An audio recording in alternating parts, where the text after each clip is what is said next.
Mo ń sọ wípé mẹ́sẹ̀gì tí àwọn ènìyàn ń pass sí wa ní ilẹ̀ Yorùbá àwọn mẹ́sẹ̀gì tó lágbára gidi ni àwọn mẹ́sẹ̀gì tó yẹ pé tí àwọn ọmọ wa bá tẹ̀lé ayé ọmọ náà ti bàjẹ́ gẹ́gẹ́ bí orin tí wákàtí bàbá yìí dá ẹ jẹ́ ká sáré gbọ́ ẹ jẹ́ ká sáré gbọ́.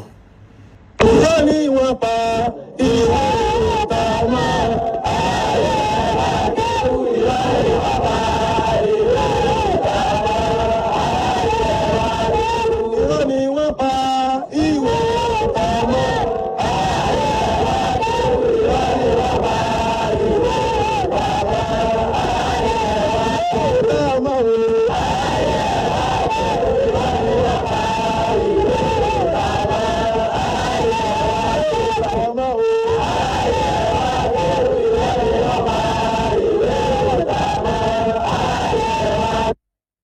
ẹ gbọ́ bórin wọn sí lọ yẹn èmi náà wá bá wọn kọ́ báyìí pé kéwù ni ẹ̀kọ́ mọ ọmọ yìí ò gbọ́dọ̀ kàwé káyé yìí jọ wá jóná kéwù ni ẹ̀kọ́ mọ ọmọ yìí ò gbọ́dọ̀ kàwé káyé yìí jọ wá jóná kéwù ni kẹ́ẹ̀kọ́ mọ o ọmọ yìí ò gbọ́dọ̀ kàwé o káyé yìí jọ wá jóná kéwù ni ó kọ́ mọ ọmọ yìí ò gbọ́dọ̀ kàwé káyé yìí jọ wá jóná ọmọ òyò lódo kí bàbá òyò òpònú o káyé yìí jọ wá jóná kéwù ni ẹ kọ́ mọ ọmọ yìí ò gbọ́dọ̀ kàwé káyé yìí jọ wá jóná tọmọ bá yò lódo kí ìyá òyò òpònú káyé yìí jọ wá jóná kéwù ni ẹ kọ́ mọ ọmọ yìí ò gbọ́dọ̀ kàwé káyé yìí jọ wá jóná ibẹ̀yìn lẹ sọ pé rọ́láyé mọ́ ọrùn ò gbé ké kí ló dé tẹ̀ ń purọ́ fáyé ẹni rọ́láyé mọ́ ọrùn ò gbé ké ẹ mọ̀ purọ́ fáyé mọ́ irọ́láyé mọ́ ọrùn ò gbé ké o àlùfáà ẹ lọ túbá irọ́láyé mọ́ ọrùn ò gbé ké lábìbù ẹ lọ túbá ọmọ tiẹ̀ wà ní school ìyàwó ẹ̀ kékeré wà labroad tó jẹ́ ọláàwé ló gbé wọn débẹ̀ wọ́n ní kéwù ni ẹ kọ́ mọ ìwé ọ̀tà mọ́ book is abomination àbí book is haram that's Boko Haram ẹ múra dáadáa o ọmọ Yorùbá ẹ múra dáadáa message tí wọ́n ń pàṣẹ sí society tó bá dọ́dọ̀ àwọn ọmọ wọn tó jọ̀rẹ̀ ọmọ tiwa àwọn náà gbà kan rí wọ́n á mọ̀ fà wọ́n lọ lé kéwú àwọn ọmọ wa náà wá di imam ajísọmọ lórúkọ imam ajíbòkú sọ̀rọ̀ àti bẹ́ẹ̀ bẹ́ẹ̀ bẹ́ẹ̀ lọ àlólábìsà àwọn ẹlẹ́sìn àwọn ni wọ́n máa ń múra ogun láti lè jọ́sìn fún ẹni tó rán wọn pé ká máa jọ́sìn fún un tó ní kúkúrú ẹjẹ́ agbọ́n tí àáfàá yìí sí mọ́ sí máa pọ̀ láàfàá mọ́ àsámọ́ ń pọ̀ níbo la tún já sí níbo la tún já sí now ẹjẹ́ agbọ́n tó sọ kí n tó wá padà sọ̀rọ̀. tí ẹsẹ̀ sì máa ń jẹ ẹlẹ́gbò ẹni ẹ̀kọ́ lè wí o ṣùgbọ́n nígbà tí ẹlẹ́gbò bá tún jẹ ẹsẹ̀ gbogbo yẹn bá dá ẹwà máa kígbe Jésù ló ti bẹ̀rẹ̀ yìí o ó tó ní Jésù sá lọ níbo ní Jésù sá lọ ẹ̀wọ̀n ẹ̀jẹ̀ bẹ̀rẹ̀ sí náà síkẹ́ ó yá bá mi dá lóhùn ó gbọ́ ṣé Jésù sá lọ lóòótọ́ ni àbúyẹra gbogbo ẹ̀yin mùsùlùmí mo ní kẹ́lẹ́ owó ẹ̀nu Malam Yusuf dáadáa òun ló fún wa ní sòrò lórí ọ̀rọ̀ Kùránì 30 years ló ń di sí àbí àmọ́ wọn yóò ti ṣe 2 years lọ́wọ́ ó ti fẹ́ sun yín Jésù tó sáré yìí ó tó jápa níbi tí àrẹ̀bí máa mórílé látẹnu ìsìnkẹ́ ẹ ò tí ì mọ́ ẹ ti dáná ẹ ṣe ẹ̀rọ kí ọgbọ́n mùsùlùmí lára káwọn ibi tí àrẹ̀bí náà fẹ́ sáré tó bá yá torí.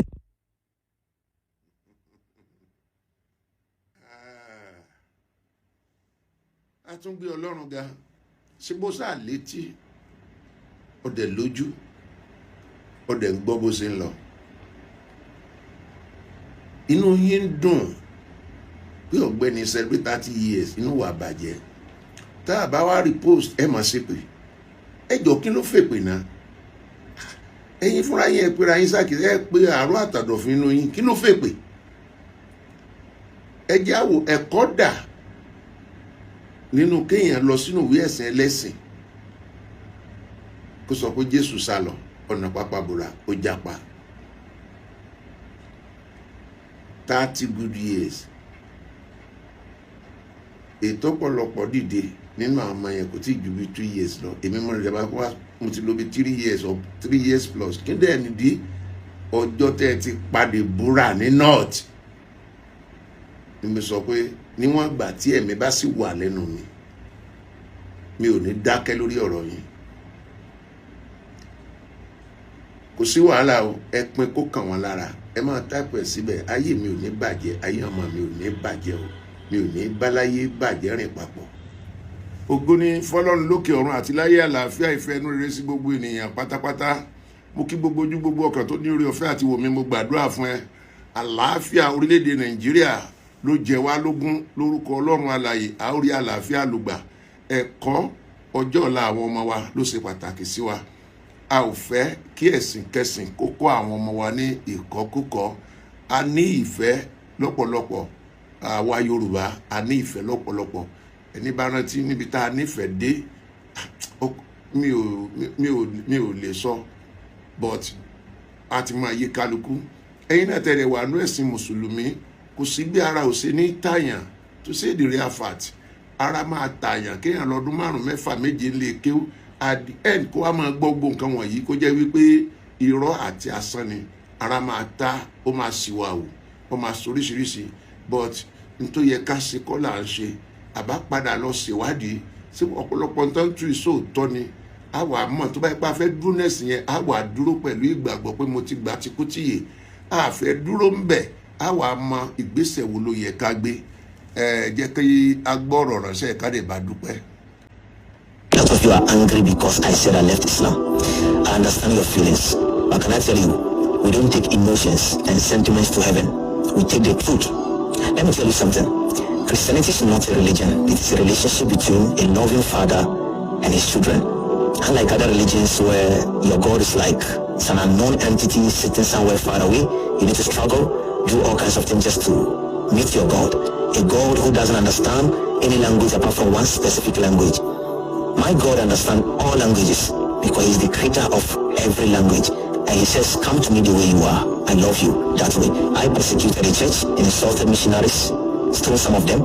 I used to use dictionary to preach against Christianity in Chinese, and a friend of mine used to interpret Hafiz just in a funny way to make mockery of Jesus, not knowing that the Alpha and the Omega was seated in heaven whilst observing us. Listen, I became born again, and funny enough, that my brother is also a Christian now. God cannot be mocked. See, you can choose to say Christianity is a white man religion, Africans have been washed, Christians are serving 3 gods, all those things. The Bible is corrupted. You can say everything you want to say. Alright? One thing I know for sure, that the one who appeared to me is true. Nobody came to preach to me about Jesus. I encountered him. And I'm not lying to you, because why should I lie to you for? You have to understand that we have reached that season and time where the church is going to be mocked, persecuted like never before. False prophets and apostles, and all kinds of believers are going to rise and become soldiers of darkness against the church. But can I tell you, Jesus Christ will keep winning and will keep rising. Dear Christians, Muslims are not our enemies. They are our brothers and sisters, even though they may not be in the faith. But can I tell you, you have been sent to the world, and you cannot fight.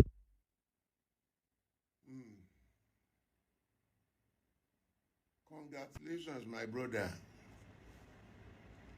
A kì í ṣe ọ̀tá mùsùlùmí ò sọ̀tá wa àwa kọ́ la bẹ̀rẹ̀ ká máa tọwọ́ bọ̀wé oníwèé ẹ̀yin lẹ farabalẹ̀ gbọ́ ẹ̀kọ́ tí ànábì Muhammad kọ́ yín ó mọ tó ń pákéjì sínú Kùránì ẹ má lọ bá wọn ẹ má tọwọ́ bọ̀ ẹ̀sìn wọn ká má bàa tọwọ́ bọ̀ ẹ̀sìn wọn yín ẹ má bú wọn ká má bàa bú yín kó má bàa dùn yín èmi ọmọ bọ́ọ̀rọ̀ mọ̀ ń ṣe ń gbọ́ràn sí bàbá rẹ̀ lẹ́nu ọmọ tí ó dẹ̀ gbọ́ràn sí bàbá ẹ̀ lẹ́nu á gbà kó láti ta wálé náà o èpè kọ́ ló kù ṣe ti rásà tí mo dún alábòsí ẹ gbọ́ Yorùbá ni kí ni mí ní alábòsí ẹni tá a jọ di nǹkan papọ̀ tó lọ tú láṣìírí síta ní ìpìlẹ̀ alábòsí kí lèmi yíjọ papọ̀ tá à ń já lábòsí. despite ọ̀pọ̀ ti kọ́kọ́ fi fídíò ìbá mi lórúkọ jẹ́ tí kò sórúkọ mi ń bẹ̀ tó gbé òun náà ṣe ọ lọ sí studio ó rí ẹ̀díìtì fídíò ní fídíò ó gbórúkọ mi sí ẹ ti mọ̀ pé àwọn bandit ta nílẹ̀ Yorùbá láàrin àwọn àfáà yẹn nìyẹn ẹ ti rí i pé àwọn ọ̀daràn òkómi ẹṣin dà sílé ẹran òkómi ẹran dà sílé ẹṣin ọ̀já nílé ó lé bọ́ tiẹ̀ lẹ́yìn but asa sọ fún mi pé kí ewúro rẹ̀ mọ sánìṣó ajá ọdẹ ń bọ̀ lẹ́yìn gbogbo ibi tó bá wù kó lè wọlé sí ẹlẹ́ṣẹ̀ kan ní lọ láì jìyà ṣùgbọ́n ibi tí mo ń lọ gan ni pé fídíò yẹn gangan fún fídíò yẹn mo fẹ́ kẹ́ ẹ jẹ́ ká sáré wò láàrin ìṣẹ́jú díẹ̀ ẹ jọ̀wọ́ ká wá wo nǹkan tó ń ṣẹlẹ̀ ẹ jẹ́ agbórúkọ wòlíì tó ṣẹlẹ̀ sí àtìlú tó ti ṣẹlẹ̀ kò jọ ọmọ Taku ti Jésù but ẹ jẹ́ ká wo ohun tí a lè ṣe ní Christendom. kí ni Adéjọkẹ́. kí ló ń tó ṣẹlẹ̀ báwo ló ti ṣẹlẹ̀. láìsí ẹ̀yìn ọ̀rọ̀ yẹn ṣẹlẹ̀ mo jó wọn láìdá sí abẹ́ ṣíà ní ṣọ́ọ̀bù mi ní Ìjàdù. lóò lẹ́ ń gbé. Adó Èkìtì bí mi ń gbé. Ìjàdù. bẹ́ẹ̀ ni. wọ́n ń gbọ́ yín mà. mo láìdá sí abẹ́ ṣọ́ọ̀bù bí pásítọ̀ ṣe dé torí ṣọ́ọ̀bù wa ó ti ra tẹ́lẹ̀ ni èmi àti ìyàwó wọn àjìjọ máa ń ṣeré bí sísà ni mo máa ń pe ìyàwó wọn. ìyàwó wọn wá kọ́ ṣọ́ọ̀bù títí wọn sí opposite ṣọ́ọ̀bù mi ni mo alẹ́ ọ̀rọ̀ lọ́jọ́ ẹ̀mú láìdá sí ṣọ́ọ̀bù ọkọ̀ wọn ṣe kọjá nìyẹn ó torí ta gbogbo náà pè mí gbogbo oríṣiríṣi kan ni mò ń tà ata tòmátò ẹja ní ọkọ ẹ̀ wá pè mí pé ta gbogbo ṣé ò sí òun ní rárá dájì ni mo dẹ̀ dìde mo jókòó ó ní òun dẹ̀ fẹ́ sàn kankan fún mi o mo ní kí ni dájì. ta lẹ ń sọ̀rọ̀ ń pa ẹ̀. Isaac Moses Isaac pastor Moses Isaac. sínú ìjọ wo. inú ìjọ Christ of Grace ní Ìjàdù. ibo ni Ìjàdù yẹn wà. tọ́lá ti dé ọlọ́run ṣògo àná lọ Ìjàdù. ṣé ṣọ́ọ̀ṣì wọn lẹ̀ ń lọ. lọ́gbọ́n tó mi rárá. okay. ó ní ta gbogbo ó náà dẹ̀ rí kankan níwájú mi o kí ni dájì ó náà rí kú níwájú mi ó ní ṣé mo lè pè yá mi kán wá gba àdúrà fún mi ní chọ́ọ̀chì mo ní ó dáa mo ní màá pè wọ́n bí mo ṣe gbé fóònù yẹn mo pe nọ́mbà mọ́ èmi kò lọ alẹ́ ò wá lọ mo wá sọ fún mẹ́mi pé dájì báyìí báyìí ò tó mẹ́mi mọ̀ wọ́n náà àjìjọ wà ní ẹgbẹ́ ṣọ́ọ̀bù ara ni ó ní mẹ́mi ní ó dáa pé wọ́n á wá mẹ́mi dẹ́jì lọ́jọ́ kejì rọ̀lẹ́ wọ́n dé mo wá ní táyà pé 12 ní program pé bàá wá sun chọ́ọ̀chì ìkan náà àwọn ọmọ ìjọ ó wá fi mọ́tò gbé mi ní ilé bóyá ìṣe tó táìmù program wọn ọrọ̀ ajé ọ̀yàn evangelist ẹ̀wájú wọn fi ta sùn sí oníjáde pé wà nù ọ́fíìsì wọ́n wá gbé omi ọ̀tàn kájù yìí lọ nù ọ́fíìsì yẹn ó ní kí mọ́ẹ̀mí máa gbàdúrà sí omi mọ́ẹ̀mí náà gbàdúrà òun náà dúró tì wá ó gbàdúrà náà ó wá ní kí n dìde ó ní kí n já lọ kí n lọ ṣe ìwẹ̀ èmi tẹ̀ fi pẹ́gbẹ́ ṣọ́ọ̀ṣì láti ṣe ìwẹ̀ fún mi bó ṣe débi mọ́tò ó ní kí n wọnú mọ́tò ó ní ó ní ibì kan tó wà á ti lọ ṣe ìwẹ̀ fún mi mọ́ìmí wà níbi kan ti ń gbàdúrà ṣáà kí mọ́ìmí máa gbàdúrà àǹtí wọn ó ní ó ní ibì kan tó wà á ti ṣe ìwẹ̀ fún mi ó gbé mi sínú mọ́tò á lọ bá a ṣe débi oríta kan ó wá ní kí n dúró ó ní bébà ó ní bó ṣe bọ́lẹ̀ àìjọ bọ́lẹ̀ ó ní ẹ̀mí òkùnkùn ti wà ní oríta yìí ó ní kí n dúró bẹ́ẹ̀ ó ní ṣé mo lè dá dúró síbí mo ní rárá dájì ó ní òun fẹ́ lọ mú nǹkan ní chọ́ọ̀chì wọ́n á mi lè dá dúró ibẹ̀ yẹn ò jì sí ṣọ́ọ̀bù mi bó ṣe ní kí n já lọ nìyẹn àwájìjọ fẹsẹ̀ rìn dé ṣọ́ọ̀bù mi mo á ní mo lè dúró síwájú ṣọ́ọ̀bù torí iná sólà tí mo tàn wà bẹ́ẹ̀ bó ṣe wá lọ ṣọ́ọ̀ṣì nìyẹn bí mo nǹkan tó lọ mú bó ṣe padà ó ní kí n já lọ wá dé ìdí mọ́tò padà ó ní òun lè dúró sí ibà yìí òun náà lè ṣe ìwẹ̀ yẹn bí ó ní kí n já lọ kí n ní ìkan náà àwọn ọmọ ìjọ ó tún gbé mi sí mọ́tò àwa lọ nínú mo mọ bẹ̀ ó ní bóyá dé kan náà àwọn ọmọ ìjọ abọ́lẹ̀ afẹsẹ̀yìn wọlé àwa débi tó ti fẹ́ ṣe ìwẹ̀ ó wá gbẹ́kẹ̀ inú ilé òkun ó bomi sí níta ó wá lọ bí badagrand ó ní kí n dúró bẹ́ẹ̀ ó lọ badagrand. ibi olórí. bẹ́ẹ̀ ni lẹ́gbẹ̀ẹ́ ilé òun. bọ́jì. bẹ́ẹ̀ ni tí wọ́n sin òkú. bẹ́ẹ̀ ni ó wá gbé omi inú bọ́tù ó dà sínú inú omi yá ti wà nínú bọ́tù níbi olórí ó gbé ó wá dà sínú omi tí mo fẹ́ fi wẹ̀ ó wá fún mi ní kànkàn àtọṣẹ ó wá ní kí n wẹ̀ bí mo ṣe wẹ̀ tán dájú òun ṣe tán òun. ẹ dúró ibi tí wọ́n sin òkú sí. bẹ́ẹ̀ ni. ẹ̀bùn mi ń bẹ̀. òun ló lọ gbé bíbẹ̀. wọ́n lọ gbé ń bẹ̀. bẹ́ẹ̀ ni nínú bottle water. mélòó lomi yẹn tó wà ń bẹ̀? ẹyọ kan yẹn ni. ẹ mọ̀ tẹ̀ wájú. bó ṣe bí mo ṣe wẹ̀ tán. alẹ́ ni àbọ̀sán. alẹ́ ni. bí aago mélòó? bí aago kan. aago kan. aago kan òru.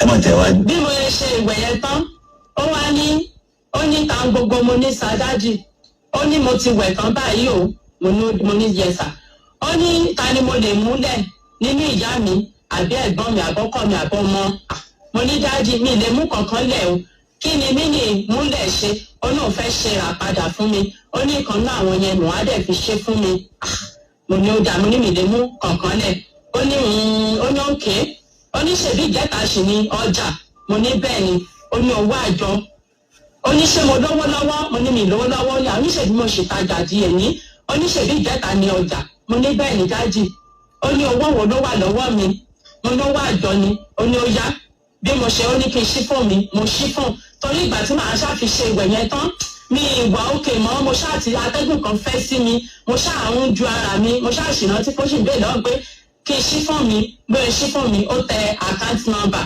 mo sẹ́ǹdì ó lè lò ló wà lọ mo ní 200,000 ó sẹ́ǹdì owó yẹn gbà tó ti tọ owó tán ó wá tẹ ní kí n tẹ kóòdì mo tẹ kóòdì yẹn ó wá ní bó ṣe tẹ kóòdì yẹn tán ó ní kí n dìlítì ẹ̀ mo dìlítì ẹ̀ lójú ẹ̀ bí nǹkan ṣàfihàn sí ọ̀bá ni sọ̀rọ̀ kò wá ṣe mi mọ́ mo ṣáà dìlítì aláàtì yẹn bí mo dìlítì ẹ̀ tán ó wá ní kan tó ṣẹlẹ̀ lẹ́ni ó ní mi ìgbúdọ̀ sọ fún ẹ̀dá àlàyé kankan ó ní ọjọ́ tí n bá ti sọ ó ní ọjọ́ yẹn ni màá kú ó ní mi ìgbúdọ̀ sọ fẹ́ ní bọ́ọ̀dì o mo ní mo ti gbọ́ dájì ó wá mú mi wọlé ó tún lọ bá mi lájọṣepọ̀ ó ní mi ìgbúdọ̀ sọ fẹ́ ní bọ́ọ̀dì ó ní kí wọ́n ti sọ ní ilé ibi ọmọ ìjọ ẹ̀hún náà ni.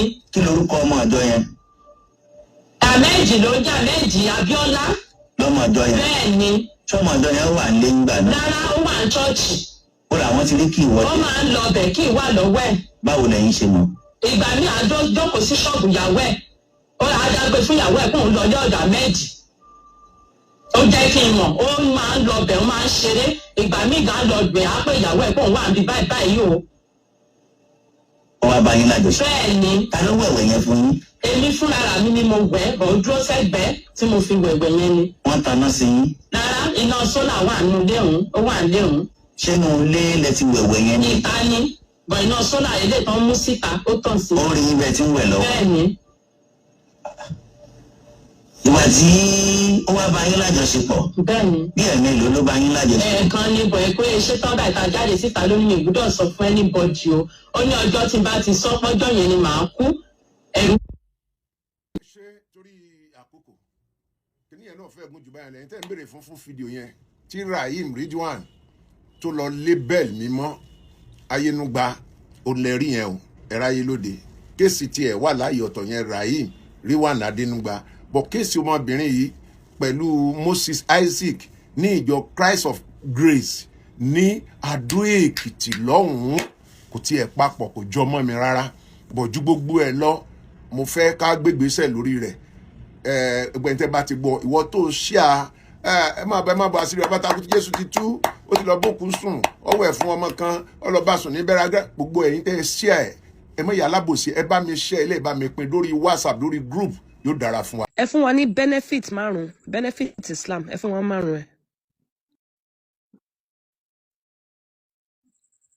àkọ́kọ́ ó mú unity wá unity yẹn ni pé gbogbo mùsùlùmí àgbáyé unity lẹ́nibọ̀dì wà tó bá ṣe ń pe ní atúnfẹ́jọ́sìn sìn èmi mo jẹ́ Yorùbá yìí mo ní àǹfààní láti jọ́sìn pẹ̀lú Ìgbò ní àǹfààní láti jọ́sìn pẹ̀lú Haúsá àti bẹ́ẹ̀ bẹ́ẹ̀ lọ ó jẹ́ ẹ̀rí àkọ́kọ́. ẹ̀rí ẹlẹ́ẹ̀kejì ṣẹ̀dígbọ́tà àkọ́kọ́ àwẹ̀. ẹ máa lè sítà lọ. ẹ̀rí ẹlẹ́ẹ̀kejì nínú ìwé tá à ń kọ́ ní school biology wà ń bẹ̀ chemistry wà ń bẹ̀ literature wà ń bẹ̀ gbogbo ẹ̀ wà ń bẹ̀ lọ. ní ìwádìí rí kí wọ́n bí ẹnìkan lọ́jọ́ kan dá kó wá sọ pé yá biology yá chemist yá physics yá literature ṣùgbọ́n nínú Islam ẹ lè sọ pé yá Allah yá Rahman yá Jabbar àti bẹ́ẹ̀ bẹ́ẹ̀ lọ ó di ẹ̀rí méjì pé a lè fi inú Islam a lè fi èdè Lárúbáwá lè fi bẹ́ẹ̀ lọ. Òbí kan náà ló bí yín o. Oh my gosh. ẹ máa bẹ ẹṣẹ ọmọ Yorùbá mà níyìn Yorùbá ń sọ̀rọ̀ burúkú o. Yorùbá kì í sọ̀rọ̀ burúkú ẹ béèrè ẹ̀rí mo ti mú méjì wá ó kù mẹ́ta àbí. Ó kù mẹ́ta. Ó kù mẹ́ta, yes. Ẹ̀rí ẹlẹ́ẹ̀kẹta ni wípé ní Islam yìí ló jẹ́ kí n mọ̀ wípé òun ni ẹ̀sìn tí ìran Yorùbá ń ṣe láti ìpìlẹ̀. Pẹ̀lú ẹ̀rí tó jiná. Now nínú ìwé torí ìwé kan náà ló wà tó dúró lórí ẹ̀sìn nílẹ̀ Yorùbá òun ni ìwé Ifá. Kí ni yẹn ṣọ́ọ̀kì mi? Kò sí ìwé mi mọ́ ọmọ Yorùbá ni wá gbọ́dọ̀ máa farabalẹ̀ fúnra wa. Ẹ béèrè ẹ má bínú, kí ni yẹn ṣọ́ọ̀kì mi? Ẹ má bínú, mo ti mute ara mi, ẹ má bínú. Ọya wa gbọ́. Intelligent Muslim. Òtúrà ẹ jẹ́ ká sọ̀rọ̀ kò ní ìdíṣẹ́ bẹ́ẹ̀ tí ẹ ti fún èmi tẹ́ bá fún mi láàyè máa sọ̀rọ̀ tẹ́ ẹ bá ti fún mi láàyè ẹ máa kẹ́yìn lè le tò àwọn oúnjẹ ń jà lórí ẹ̀sìn. Continue, ẹ má bínú. Kọ́tà báyìí kò sí ìfipámúni nínú ẹ̀sìn wọ́n ń fipámú yàn. So nǹkan tẹ́ béèrè ni mo ń dáhùn mo ti dáhùn méjì ẹlẹ́ẹ̀kẹta ni mo wà báyìí ṣé mo lè continue. Allah's wife. Yes sir, ẹ lè continue sir. Kò ní bàjẹ́ fún gbogbo wa. Nínú ìwé Òtúrá méjì chapter 19 verses 1 to 5 ó sọ ọ̀rọ̀ méjì kan. Ọ̀rọ̀ Islam náà bí ẹ Islam náà ni mo ń sọ sá ẹjọ́ sọ Islam náà ni mo ń sọ sẹ́. kò sí Òtúrá nínú Quran please tó bá fẹ́ ká drop ẹ̀ à ń gbádùn ẹ̀ bẹ́ẹ̀ má lọ ní Òtúrá Islam là ń sọ. jẹ́ máa fún mi ní mínítì tèmi àbí mi ní àǹfààní àti sọ̀rọ̀. má o lè lọ́nú Òtúrá lọ́nú Quran àbínú hadith ọ̀rọ̀ ànábì la bí ọjọ́. ẹni kí n mú ẹ̀rí márùn-ún wá mo ti mú méjì wá ó kù mẹ́ta ẹ̀rí ẹlẹ́kẹta mo fẹ́ mú wá. Quran hadith tafsir please. Àní Islam tí mo ń ṣe yìí mo rí pé bí mo ṣe jẹ́ ọmọ Yorùbá ìwé Yorùbá tó wà nílẹ̀ ta lè sọ pé ìwé kan tó wà nílẹ̀. má fi ọ̀pá pọ̀lọ̀pọ̀lọ̀ péjọ go direct to Quran hadith tafsir ìwé Allah. You cannot go to Odu Ifa here. Àkànbí ẹ jẹ́ kó sọ you know what we are gonna do, Mr. Tunji? Mo máa fún yín ní 3 minutes láti parí nǹkan tẹ́ fẹ́ sọ. So àti dé number 2 ẹ jọ̀ọ́ Àkànbí ẹ jẹ́ kó sọ̀rọ̀. Ẹ ṣe jàre Allah's wife kò ní bàjẹ́ fún gbogbo wa. Now ó wá sọ̀rọ̀ ní chapter 19 verses 1 to 5.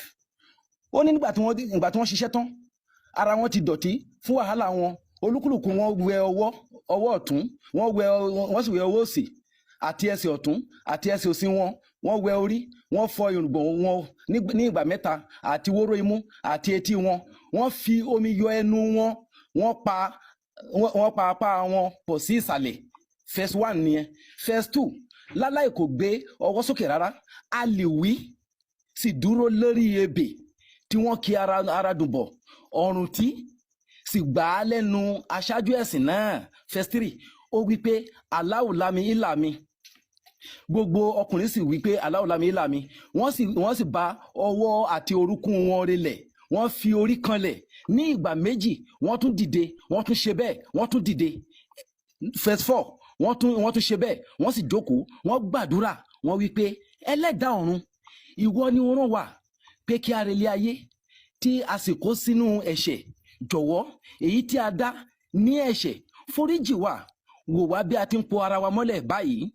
Ẹsẹ̀ 5 jọ̀wọ́ sọ wá di ẹni ààyò ní ọ̀dọ̀ rẹ ní ẹ̀yìn tí wọ́n ṣe àdúrà yìí ní ìjókòó. A lè wí aṣáájú ẹ̀sìn náà sì wí pé àsàlá ìlànà àkù gbogbo àwọn ọkùnrin sì wí pé àsàlá ìlànà àkù. Àkọ́kọ́ ó jẹ́ kí n mọ̀ wípé bẹ́ẹ̀ mi ṣe ń pe Allahu náà ní gbogbo ọ̀ràn Yorùbá gbọ́dọ̀ máa pe Ọlọ́run torí ìyẹn wà ní verse 3 bẹ́ẹ̀ Allahu lami ìlàmi. Ìgbà tó tún tẹ̀síwájú tí ó fi dé yẹn tí ó dé ìparí ó ní àsàlá ìlàlẹ̀ àkó tó pé ta bá ṣe àtáyá tán èyẹ máa sálámà ni. So inú ìwé Ifá ni ó fi ẹsẹ̀ nǹkan tí mò ń ṣe rinlẹ̀ ó fi ẹsẹ̀ Islam rinlẹ̀ ó fi ẹsẹ̀ nǹkan tí Islam ń pe Ọlọ́run ó fi rinlẹ̀ pé Allahu náà ni nígbà tá Allahu wa jẹ́ tí ìwé Ifá sọ pé tó Allahu ní ká máa pe Ọlọ́run kí ló dé táwọn kan sọ pé Olódùmarè nínú èdè Olódùmarè ó dúró Ọlọ́run ó dúró Ọlọ́run ó dúró mẹ́tẹ̀ẹ̀ta yẹn tó bá dọjọ́ wájú a máa ṣàlàyé rẹ̀ kí lè débi tí mo lọ ẹ̀rí ẹlẹ́ẹ̀kẹrin mo sọ pé Islam tí mo ń ṣe yìí àǹfààní tó kó bá mi ni pé ó jẹ́ kí n mọ̀ pé ẹ̀sìn òdodo ni ẹ̀sìn Islam òun náà ló mú unity wá òun ló dẹ̀ tún jẹ́ kí n mọ̀ wípé a lè fi èdè Lárúbáwá bí Ọlọ́run láyé yàtọ̀ ká máa lo àwọn nǹkan ọ̀nà míì so ẹ̀rí ẹlẹ́ẹ̀kẹrin ni wípé nílẹ̀ Yorùbá yìí náà èdè tí mò ń sọ ó túmọ̀ sí pé gbajúgbajà ní èdè Lárúbáwá irú àdúrà yín sìn tí mo sọ yín sìn èdè Lárúbáwá ni Yorùbá ya lò wọ́n mọ̀ kó dáa so àlùbọ́sà wọ́n ya lò ní Lárúbáwá lónìí àti pé àlùbọ́sà fúnra rẹ̀ Yorùbá kọ́ lónìí ilẹ̀ Lárúbáwá ló ti wá àwa kọ́ là ń gbìn bíbà ilẹ̀ tiwa kọ́ so ẹ̀rí ẹlẹ́ẹ̀karùn-ún. ẹ ti ṣe gbogbo ẹ that's the fifth one lẹ ṣe mention now ẹ rí pé mo fún yín time yìí ẹ ti sọ márùn náà àbí ṣó okay ó ti pé àbí ó ti pé 5 that was the fifth one. Alhamdulillah mo ti ẹ mọ̀ pé mo ṣe láti ẹ̀yin jẹ́ Allah's wife ẹ̀rí pé Allah náà da ẹ̀yin náà jẹ́ Allah's wife. èmi àtàlà ẹ mọ̀ pé birthday mi lánàá ni èmi àtàlà fẹ́ ṣeré pa àṣeré lánàá. mo lè wá láìpẹ́ ṣùgbọ́n tẹ kọ́ sókè ń sìnkú àlàdì kù náà ṣé arọ́run lè bá ṣe birthday ni. àná ni mo pa mo ti fi òbò pa á là lánàá. kí ló wá ṣe fún yín kí ló ṣe fún yín náà. kò ẹ mọ̀ pé Allah ó ti sọ pé Allah òun lá plate ni a dẹ̀ fẹ́ kó lá plate ó ní rárá so mo factulu ẹ̀ lánàá. kò dé wá da bẹ́ẹ̀ ẹ má ṣe bẹ́ẹ̀ ó ti lé tìjọ́ láti lọ anyway sir ẹ sọ wípé number 1 Islam promotes unity yẹn ṣé among all Muslims àbí among everybody ṣé Muslim nìkan ni unity yẹn wà fún. Anybody ni na apáàtì eléyìí tá a fi ń ṣẹ̀sìn títẹ̀ ẹ̀sìn lèmi sọ́nà pé unity láàrin pé a lè sin lọ́hùn papọ̀ àti ẹni èdè lórí ẹ̀sìn lèmi sọ yẹn náà but wá pé lórí nǹkan mi náà ni ó sì mú unity náà wá. torí ẹ tún sọ there was another ayatollah quote nígbà tẹ́ ń sọ̀rọ̀ ẹ sọ pé lakumdim lakumyash àbí mi mọ̀ bó ṣe ń sọ lakumdim lakum kìnìkan. mo ní láìkìrá àfìdí. mi mọ̀ bó ṣe ń sọ kí ni ẹ̀ bọ́ bọ́ èmi tí màá tún sọ wà ń báyìí la ikraha fi din qad tabayyana rushdu min al-ghayy nǹkan tí mo sọ nìyẹn ó ní la ikraha fi din ìfipámúni ò sínú ẹ̀sìn qad tabayyana rushdu min al-ghayy nǹkan òtítọ́ ó hàn irọ́ náà dẹ̀ hàn kò sẹ́ni tí ó mọ̀ bí ẹ̀ bá sọ fún mi nísìnyí pé tó kí n máa gbé máa sọ pé mi ni mo lọ aṣọ lọ́jà lóṣòdì èmi mo fi dá bàbá mi ò lè rìn ọmọ mi ni mo fi sábẹ́ ẹ̀kú ọmọ ló ń gbé aṣọ káàkiri òun lẹ́yìn tó ń gbé aṣọ káàkiri màá mọ̀ pé èèyàn ò ní make sense tó ń bá tún ní kí n mú òrò náà màá mọ̀ pé èmi mo lọ wá igi mo so eléyìí mo ṣe kíní ọ̀kan ìyẹn ní òtún ní lọ tó ń bá sọ pé kí n sọ pé Ṣàngó màá ní pé Aláàfin àkọ́kọ́ tó kọ́ jẹ òun ni Aláàfin Àólẹ̀ lẹ́yìn Aláàfin Àólẹ̀ Àjàká tó jẹ́ ẹ̀gbọ́n Ṣàngó wá jẹ́ Aláàfin ẹlẹ́kẹta Ṣàngó tó jẹ́ Aláàfin ẹlẹ́kẹta yìí nílé Ọ̀yọ́ lọ́wọ́n lèmi máa wá sìn tọ́jú pé bàbá ti wá ní bàbá tèmi ní èmi ò lè bá wọn bú Ṣàngó torí pé bàbá wa ní ẹ̀yìn Ọya tó jẹ́ ìyàwó rẹ̀ Ọba tó jẹ́ ìyàwó rẹ̀ Ọya tó jẹ́ ìyàwó rẹ̀ àwọn ìyàwó mẹ́tẹ̀ẹ̀ta tó nìyẹn máa bá wọn sìn yẹn lọ. ẹni yìí mọ̀ tẹ̀ Yorùbá gan kò ní make sense. intelligent Muslim. Ànábì ní ẹ sọ̀rọ̀ nípa Quran ẹ jọ̀ọ́ unity dáná bí mú wáyé láàrin ẹni sùúrù unity tó mú wáyé ẹjọ́ ẹ báyà wa sọ̀rọ̀ kẹyìn ẹjọ́ àárín unity yẹn Yemen pẹ̀lú Saudi Muslim ní gbogbo wọn sí unity wà láàrin wọn ẹjọ́. àwọn wo okay ọ̀rọ̀ Yemen tẹ́ ń sọ yẹn mo kàn lè dá sí náà.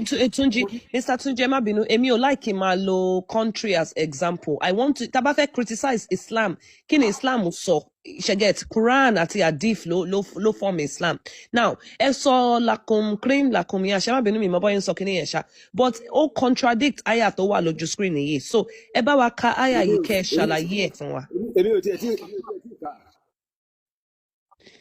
èmi ò sọ pé làkùndín ẹ gbọ́n fún mi sọ ni. Allah's wife. mo ń gbọ́ sà. mo ní la ikraha fi din Quran chapter 2 verse 256. ẹ sọ nǹkan tí kinní yẹn mean fún wa ẹ sọ nǹkan tó mean because ẹ mọ̀ pé mi ì gbọ́ Lárúbáwá. Only no compulsion in religion.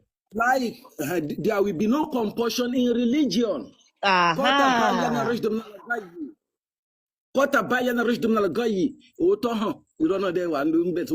So anybody Okay, no compulsion in religion. So tí kò bá sí compulsion in religion, kí ló dé tá ṣe ń rí irú àwọn àyà báyìí? Ẹ jọ̀ọ́. This is Surah Al-Tawbah tí mo gbé wá síwájú yín 929. Ó ní okay, ẹ̀yẹ́ bá wa kàn lárúbáwá kẹ́ bá wa tú, ẹ jọ̀ọ́. Ikra.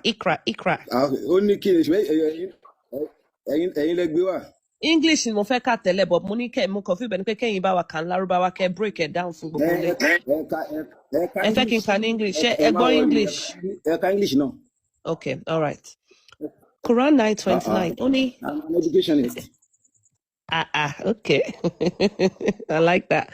Only fight those who do not believe in Allah and in the last day, nor comply with what Allah and His Messenger has forbidden, nor embrace the religion of truth from among those who are given the scripture, until they pay the jizya, willingly submitting and fully humbled. There's no compulsion in religion. Then why are we fighting those who don't believe in Allah? That's a contradiction. So, Mr. TJ, Ebawa Dasi.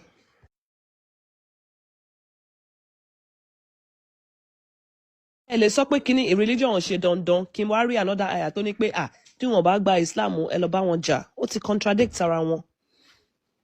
So, mo fẹ́ kẹ́ bá wa respond sí ayah yìí. If there's no compulsion in religion, why are we fighting against those who don't believe?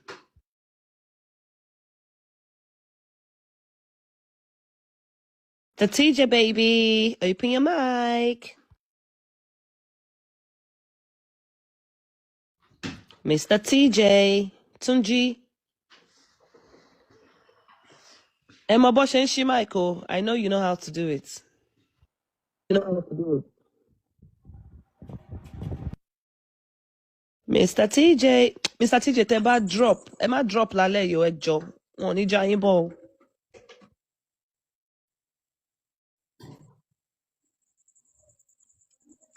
Ṣé ń gbọ́ mi? Tí ń gbọ́ yín nísìn, àṣẹbẹ̀rẹ̀ sí ń gbọ́ yín ni.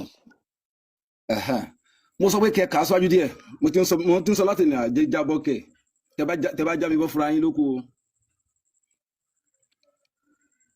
Ilẹ̀ sọ́sà. Ẹ kà á síwájú díẹ̀ sí. Mo ti ká gbogbo ẹ̀tàn ṣe fẹ́ kí n ka 30 ni. Ẹ fẹ́ kí n ka 30.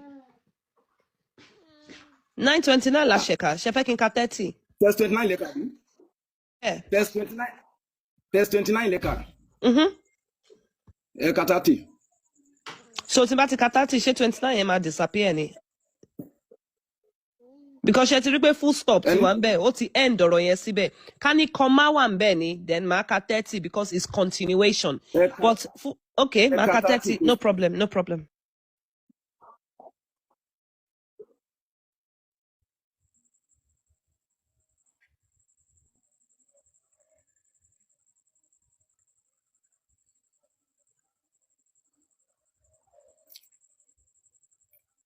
Mi gbọ́ yín o. For me 1 second. 30 says, the Jews say Ezra is the son of Allah, while the Christian says the Messiah is the son of Allah. Such are their baseless assertions, only parroting the words of earlier disbelievers. May Allah condemn them, and how can they be deluded from the truth? So, that's 30. So, Sherry, only relevance to 29. There's no relevance to 29 in 30 here. Because most often the Batika 929 here 30 full stop. Or the end in it, so go relate. They don't relate. Only full stop, no, only full stop, only full stop, should be 90. Full stop in English, you know, she be. Ṣé ń gbọ́ mi? Mi mọ̀ bẹ́ẹ̀ ń gbọ́ mi o. Ṣé ń gbọ́ mi? Okay. À ń gbọ́ yín ọ̀dọ̀ bá yín gbé verse wá ni. Okay.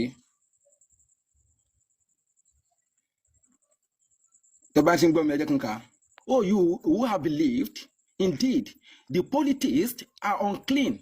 So let them not approach. No, Mr. TJ, Mr. TJ, Mr. I can hear you. We haven't finished 929 yet. Now, you made an assertion and make a claim where there's no compulsion in religion, which means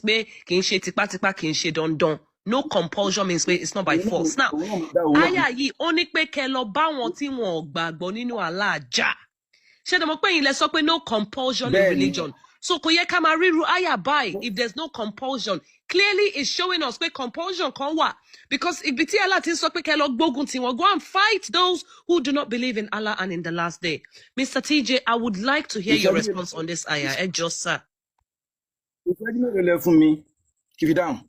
Unlimited. Actually, imagine for you unlimited because Emma sorrow púpọ̀. Ma fún yín 3 minutes láti ṣàlàyé ẹ ṣé sir. Ẹ ṣé mo lè má lo 3 minutes. 3 minutes yẹn tán torí mi ò kì í máa waste time. Now, Sherry aya la ikra fi din. Lórí ẹ̀sìn ẹ má force wọn force àwọn èèyàn. Òun náà ló fa lakum dinukum waliya din. Ẹ̀sìn tí kò máa jẹ́ tiyín, ẹ̀sìn tiwa náà kò máa jẹ́ tiwa. Má force anybody. Ṣùgbọ́n aya eléyìí, aya 29 yìí, qatilul ladhina la yu'minuna billahi wala bil yawmil akhir. Àwọn tí tó ṣe ń pè ní ìwọ̀n nígbàgbọ́ sí Ọlọ́run Allah, tó ṣe pé wọ́n nígbàgbọ́ sí ọjọ́ ìkẹyìn. Qatilul ladhina la yu'minuna billahi. Àwọn yẹn ẹ pa wọ́n kí ló fà? Torí pé wọ́n wà lójú ogun. Ó ti ń ṣẹlẹ̀ tó ṣe ń pè ní àwọn mùsùlùmí ò dá wọn lóhùn tẹ́lẹ̀ wọn ṣe kọ̀ọ̀kan wọ́n sá lọ láti Mẹ́kà lọ sí Mẹ́dínà. Wọ́n dẹ̀ lé wọ́n panu mùsùlùmí wọ́n ṣe gbogbo everything. Ìgbà tákòókò wa tó Ọlọ́run wá ń sọ fún wọn sí pé ẹ̀yin náà ti ní àǹfààní àti retaliate ń sìn. Retaliation ni àyà eléyìí fún àwọn tí Mr. TJ, ṣé asbab an-nuzul ń fún wọn ní ìsìn ibo mo ti lè rí yẹn ká? No, ẹ má bínú, má dá padà. Ṣé asbab an-nuzul ń fún wọn ní ìsìn? Asbabu kini. Ṣé sábàbù nuzul ń fún wọn ní ìsìn?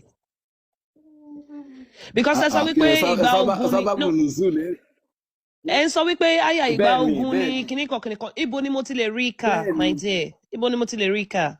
Ẹ lọ sí Quran chapter 2. No, sábàbù nuzul tẹ́ ń fún wa.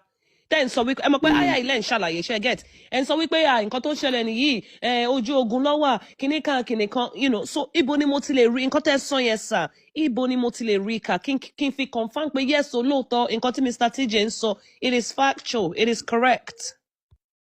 Mo ní kẹ́ lọ sí Quran chapter 2. Quran chapter 2 ò lè provide sábàbù nuzul now. Lórí kí nìyẹn jàre?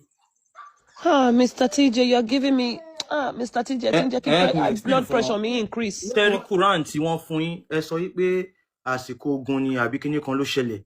That Quran verse gangan ló máa sọ reason tí àyà yẹn tán fi reveal ẹ̀. Ṣé understand? Kò ń ṣe pé ẹ tún máa lọ mú another Quran verse wá láti fi explain Quran verse kan, kò make sense now. Ìgbà ọ̀tọ̀ọ̀tọ̀ ni àwọn àyà yẹn sọ̀kalẹ̀.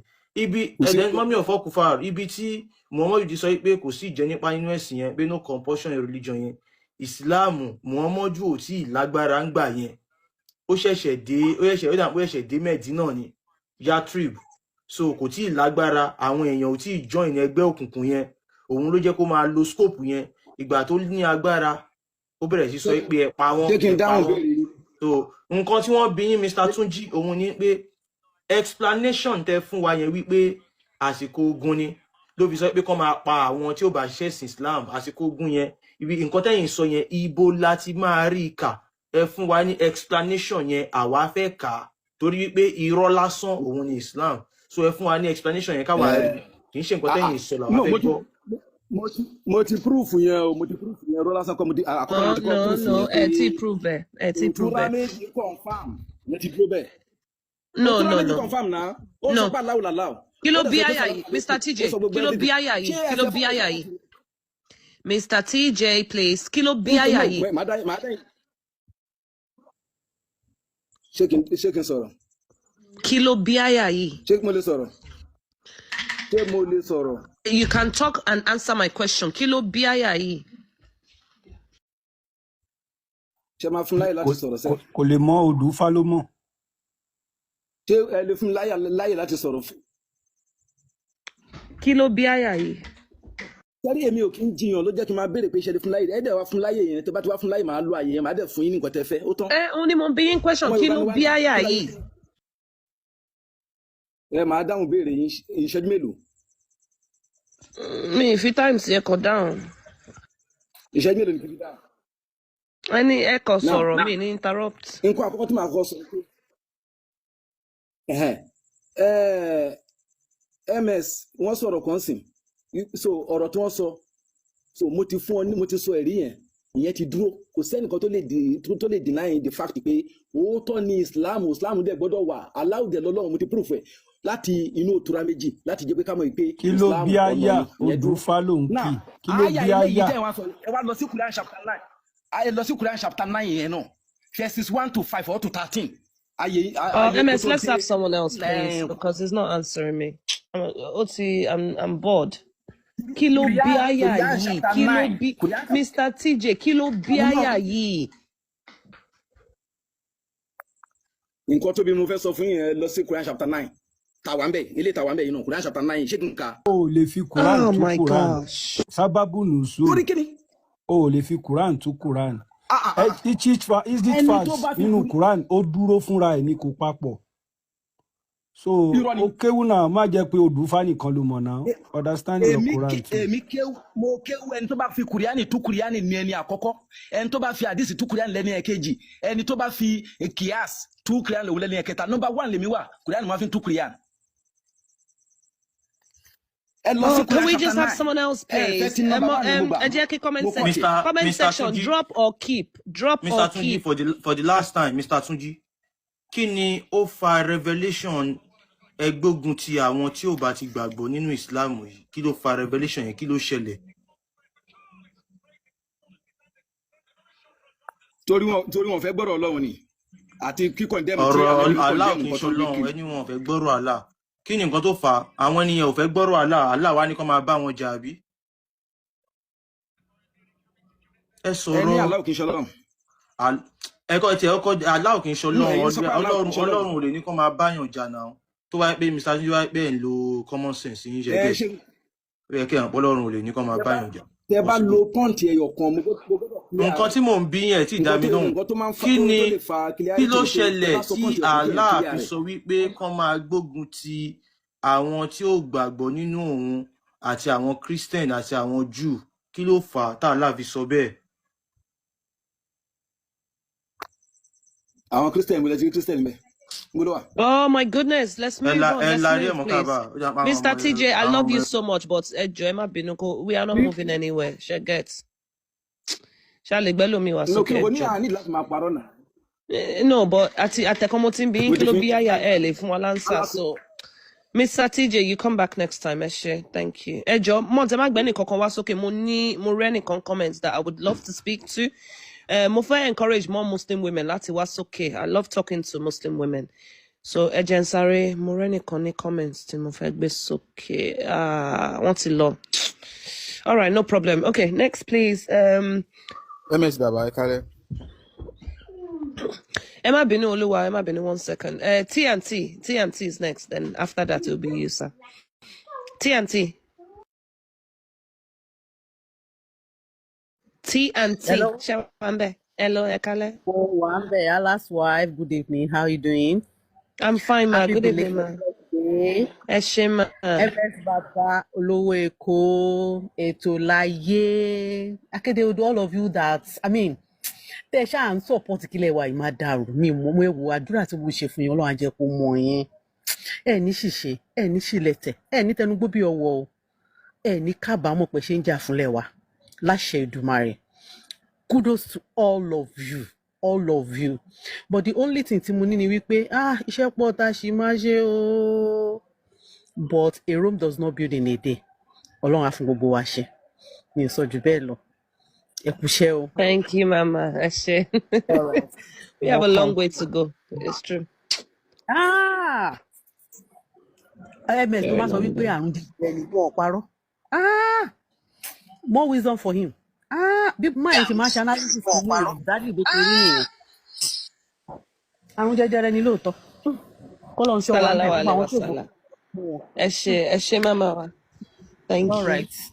ẹ lè já mi bọ́lẹ̀ kẹlẹ̀ fire another person. ẹ ṣé má bá wa tap comment section no everybody tap o ẹ gbọ́wọ́lé ẹ gbé ṣanlé. All right, Oluwalin Daud. Ooh, what a name. Oluwalin Daud. All right. Assalamu alaikum. Wa alaikum wayash. Okay, so I'm not a Muslim, and I really support your program, MS Baba and others that are really pushing this. I greet you. It's a big kudos to you. You guys are really doing a great job, and Olodumare bless you more. By God's grace. So in so even before this movement or a thing, comes up, I used to, imagine how these Islam people used to behave at work, at home, wherever you find them. There is one, like there's a lot to talk about them, which is actually a bad one. Do you understand? Bad impressions. So there was a time at work I happened to work with a Muslim, and my experience was so bad.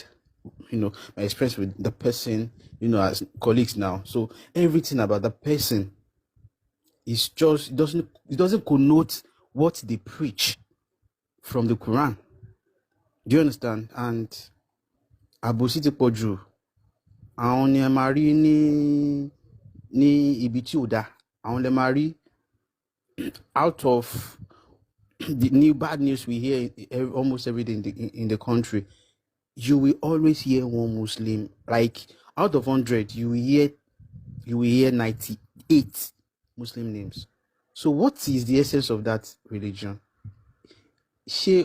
I don't understand. I don't really know what they are, what they represent. Yes, they will profess they represent peace and adverse. Yoruba. Okay. Wọ́n ní pé àwọn wọ́n ní pé àwọn wà fún àlàáfíà ṣẹ́gẹ̀t, ṣùgbọ́n ìdàkejì ẹ̀ la rí. Ó ṣe mí láàánú fún wọn, and ó bẹ́tà kó tètè àwọn tí orí wọn pé ń sìn yìí, ó bẹ́tà kí wọ́n tètè sọjí ara wọn, kó mọ nǹkan tó ń ṣe, kó kúrò nínú ẹ̀sìn wàhálà yìí. Wàhálà lè ní ìrísí, wàhálà, ìdààmú, ìfòòró ní ẹ̀sìn yẹn. So kò jẹ́ bó ṣe jẹ́. Thank you for giving me this chance. Thank you. Eshe Oluwa, thank you so much for your contribution. Eshe. All right, Fizzy Funds, hi.